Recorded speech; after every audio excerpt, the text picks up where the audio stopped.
My team off-grid ran Pro-Am for the first time in NBA 2K26 yesterday, and I'm seeing a lot of the same meta-type offenses where there's a popper, 5 out with a lot of cuts, dunks, and so I wanted to create this video to show everybody some defensive adjustments that your Pro-Am team could make or your rec team could use in order to slow down these offenses and actually get stops in NBA 2K26. If you're new to the channel, my name is Lance.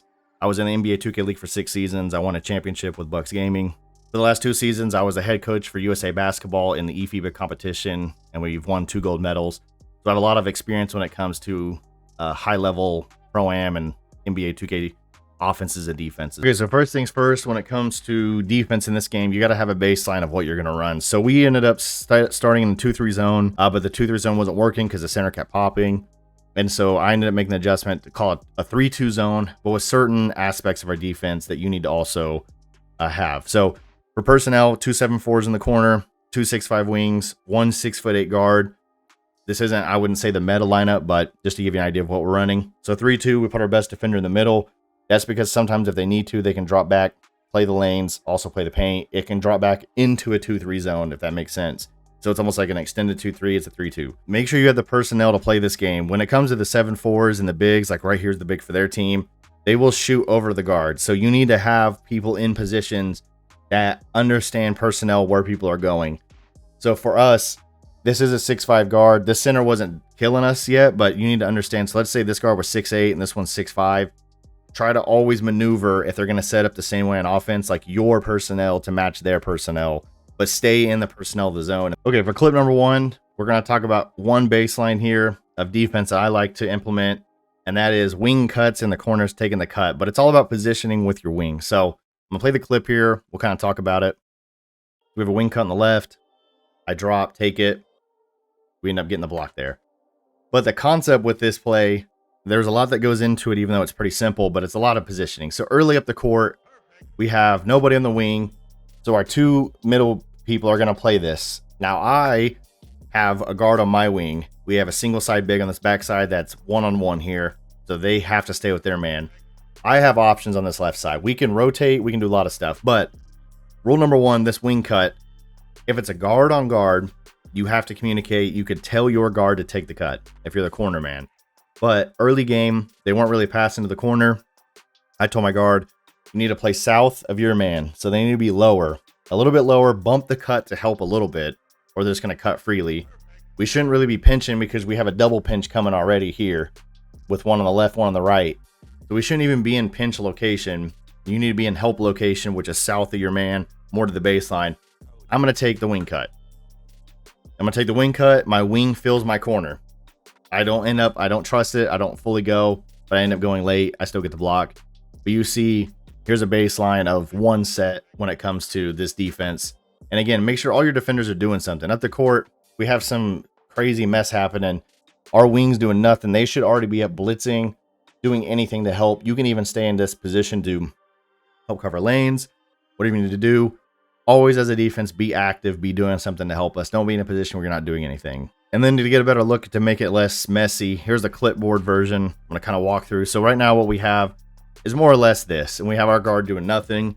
In an ideal world, this guard's here a little bit.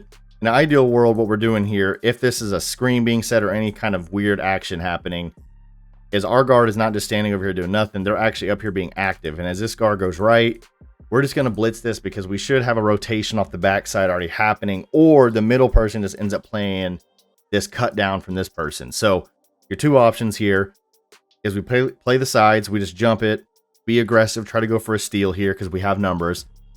If nothing, and we're already on, like let's say the guard's more left, so the shorter side of the court's on the left, we really want to rotate on this left side, but this is a bad position. We want to be south here because we already have players that can play both sides.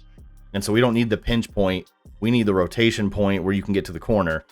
And so one option is this, where you rotate, allow your center or your big to go. When it comes to the roll, it's always off the roll. You can get stops this game.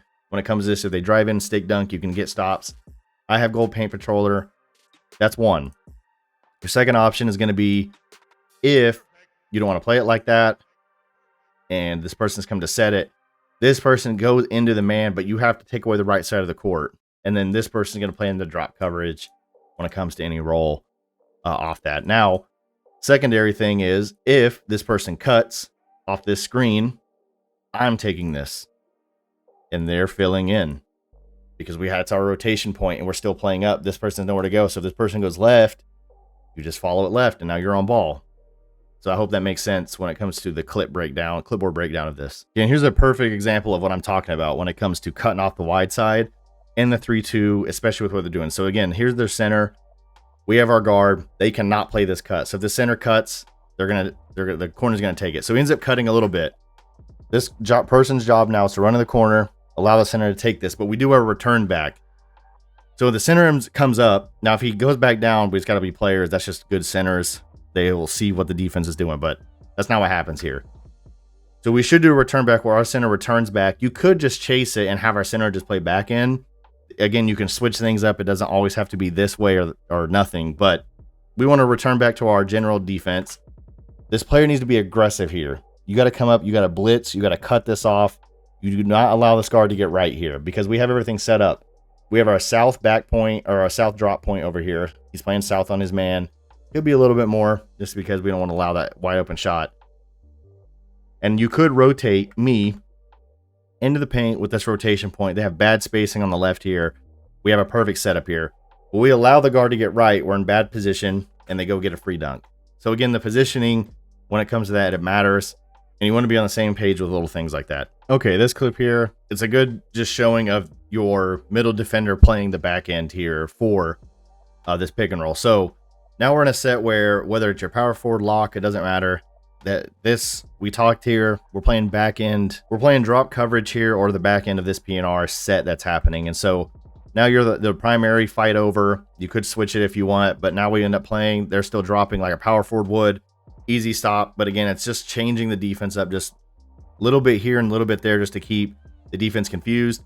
So 5 seconds left on the shot clock. It's a mess. They got a free board. Everyone's kind of running around. In my head, I'm already close to the zone or the middle of the paint. So I'm in the zone defense middle.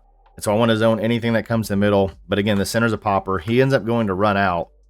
But I, in my head, just think I'm going to stay zone. I'm going to take away anything paint, and all my teammates are going to cover me on the wing. We end up doing that here. Corner player drives, try to get a free one. Beats their man. It would have been wide open if I chased, but watch my teammate run up to cover this late. That's exactly kind of the concept that you want to do when it comes to guarding a lot of this offense in 2K26. Okay, this clip, let's talk about handing off and what that means. So we kind of have our baseline rules. Early cut left. I'm taking the cut. I'm laid up the court.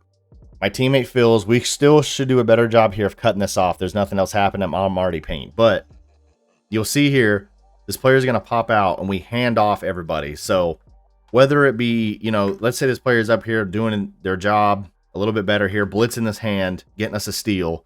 When this player now relocates back out, they relocate, they hand off the center rolling down to me.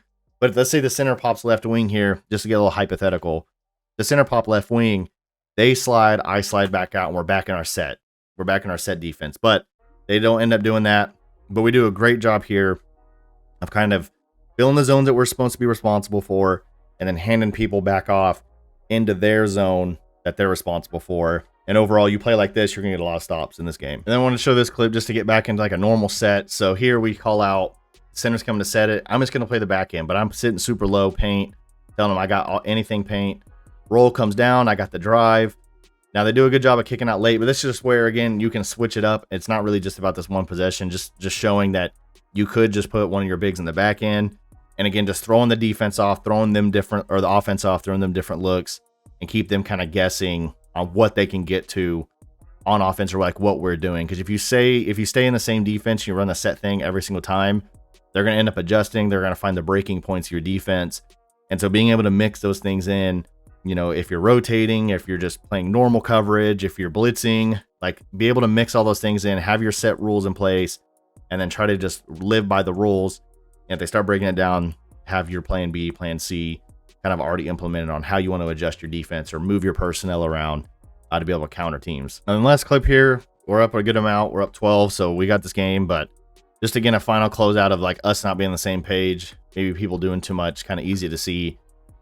So our back end, our middle person, they say they got the slip, they go for the reach, they run back up.